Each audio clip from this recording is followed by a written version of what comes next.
जिस भ्रष्टाचार पर वो आए, वो भ्रष्टाचार का जनता लेखा जोखा चाहती है। भ्रष्टाचार में संलिप्त नेता, भ्रष्टाचार में संलिप्त आईएएस, वो लिस्ट जनता देखना चाहती है कि भ्रष्टाचार जो है सरकार का आभूषण है। जब पूरे देश का हॉस्पिटल सीज थे, जब पूरी आवाम करा रही थी, जब पूरा आवाम बिलख रहा था, तो आप 5000 कार्यालय 5 स्टार बना दिए। कांग्रेस ने इस पूरे मुल्क को, पूरे हिंदुस्तान को लाखों के तादाद में कल कारखाने का निर्माण किया, हजारों हजार गन्ना मिल खोला, हजारों हजार स्टील प्लांट खोला, हजारों हजार लोहा फैक्ट्रियां खोली, हजारों के तादाद में जो है जूट और काकल कारखाना खोला, शौचालय का आपने निर्माण किया। इसरो नहीं बनता तो क्या है, आपके शौचालय से परीक्षण होता क्या उस चांद और सूर्य का? नमस्कार दोस्तों, 2024 के चुनाव से पहले देश के अंदर एक बहुत बड़ी घटना सामने आई है। जेडीएस के सांसद तमन्ना जी, जिनके ऊपर 2900 महिलाओं का रेप करने का आरोप लगा है और उनकी वीडियो वायरल हो गई है और वो देश छोड़कर जर्मनी भाग गए हैं। इसी को लेकर हम जनता से जानने की कोशिश करेंगे कि प्रधानमंत्री कहते थे कि मेरे ताप से ना कोई बलात्कारी बचेगा, ना कोई भ्रष्टाचारी बचेगा, लेकिन जिस तरह से 2900 महिलाओं के साथ बलात्कार करने वाला व्यक्ति ये देश छोड़कर भाग जाता है और एयरपोर्ट जो है, जो केंद्र सरकार की सुरक्षा के घेरे में आते हैं, वो भी उसके ज़रिए भाग जाता है, तो क्या ये देश की सुरक्षा के ऊपर प्रश्न नहीं है कि जिसके अंदर महिलाएं आईपीएस से लेकर घर में काम करने वाली महिला, उनके साथ में बलात्कार किया गया है और ज़बरदस्ती उनकी वीडियो बनाकर वो अपने पास रखते थे, ब्लैकमेल करते थे। तो क्या लगता है इससे कि प्रधानमंत्री का जो वादा था कि बेटी बचाओ बेटी पढ़ाओ का, और कहते थे मेरे ताप से कोई ना भ्रष्टाचारी बचेगा ना बलात्कारी बचेगा?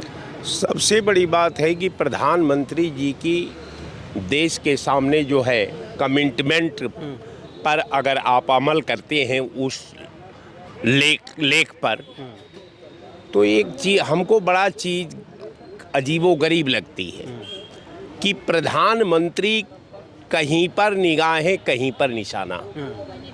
प्रधानमंत्री जो कहते हैं वो करते नहीं, आज वो करते हैं वो कहते नहीं।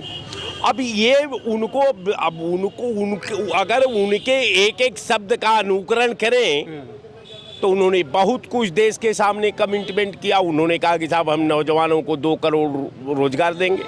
उन्होंने कहा कि विदेशों में काला धन जो है उसको लाएंगे और 15 लाख हर व्यक्ति के खाते में भेजवा तब कहा था ना जब भ्रष्टाचार का पैसा देश के अंदर वापस आ जाए। अच्छा, अब भ्रष्टाचार, जिस भ्रष्टाचार पर वो आए, वो भ्रष्टाचार का जनता लेखा जोखा चाहती है कि आदरणीय प्रधानमंत्री जी जिस भ्रष्टाचार पर आप बार बार केंद्रित होते थे, जिस भ्रष्टाचार को आप निरंतर उसका चीरहरण करते थे, जिस भ्रष्टाचार पर सारे देश के नेताओं को आप जेल भेजते थे, आज वो आपका भ्रष्टाचार का शक, भ्रष्टाचार का स्वरूप, भ्रष्टाचार में संलिप्त लोग, भ्रष्टाचार में संलिप्त नेता, भ्रष्टाचार में संलिप्त आईएएस, वो लिस्ट जनता देखना चाहती है कि आखिर भ्रष्टाचार में कौन कौन हस्तियां जो है देश की इन्वॉल्व है और कौन कौन हस्तियां रामदेव के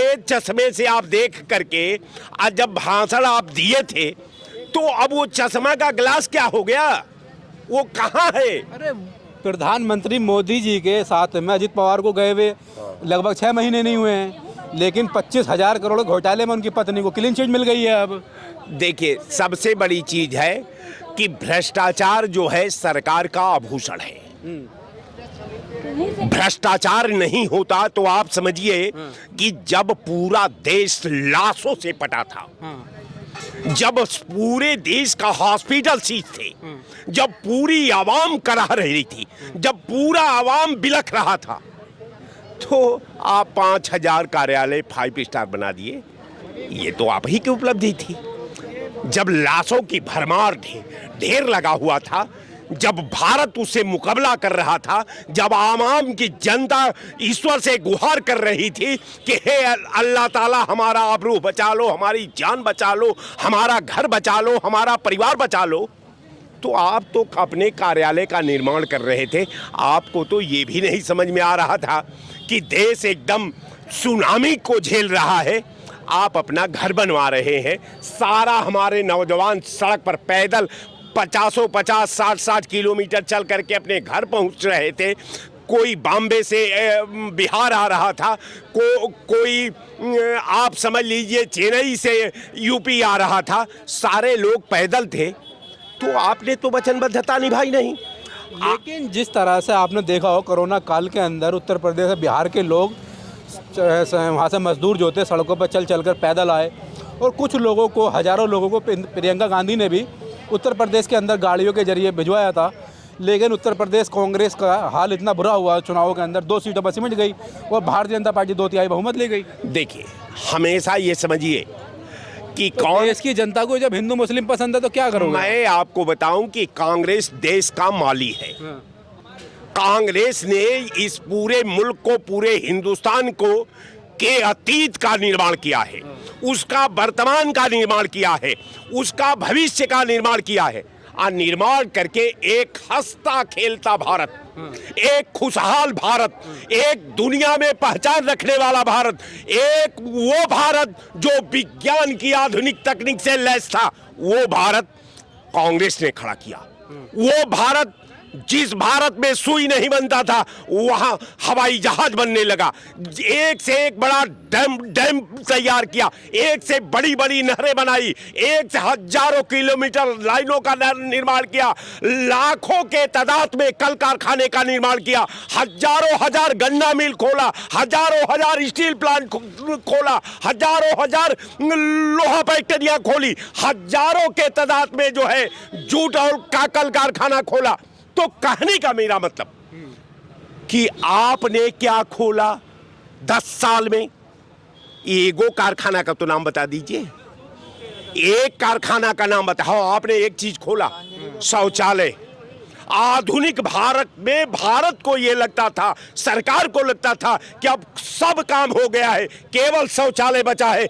शौचालय का आपने निर्माण किया और चांद को आप परीक्षण के लिए देख रहे थे। अगर इसरो नहीं बनता तो क्या आपके शौचालय से परीक्षण होता क्या उस चांद और सूर्य का? तो कहने का मेरा मतलब कि ये कहाँ सोचते हैं, ये जहाँ के हैं वही लायक हैं। ये क्या सिस्टम को जाने, ये व्यवस्था को क्या जाने। ये माली नहीं है, लकड़हारा है। लकड़हारा से बगीचा का निर्माण का उम्मीद करना, बगीचा का सपना देखना, बगीचा के का सुनहरा भविष्य के लिए काम करना, ये नामुमकिन है साहब। आप भारतीय जनता पार्टी से विकास का उम्मीद मत रखिए। धन्यवाद।